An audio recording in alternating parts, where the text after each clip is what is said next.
কথা বেশি লম্বা চওড়া না।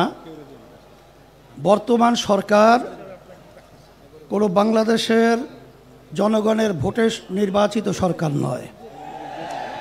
এ সরকার হলো, আমি বলবো, একটা চমকের মতো সরকার। এই সরকারের কাছে আমরা উদাত্ত আহ্বান জানাবো যে যেহেতু একটা সুযোগ এসেছে, আপনারা একটা চমক দেখাবেন। আজকে কাদিয়ানীদেরকে অমুসলিম কাফের ঘোষণা করে সংসদে আইন পাশ করবেন, এটা আমাদের এই স্বরাজ্য উদ্যান থেকে আজকে দাবি থাকবে। আর সাথে সাথে আমরা 53 বছর দেখেছি বারবার ওলামায়ে কেরাম এবং মুসলমান আমরা রাস্তায় এসেছি।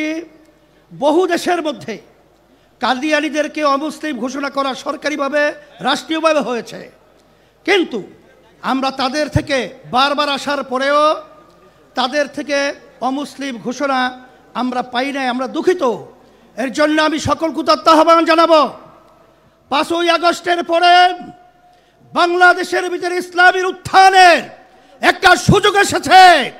আমাদের নিজেদের পায়ে দাঁড় হয়ে কাদিয়ানীকে অমুসলিম ঘোষণা করব, সংসদের ভিতরে আইন পাস করব।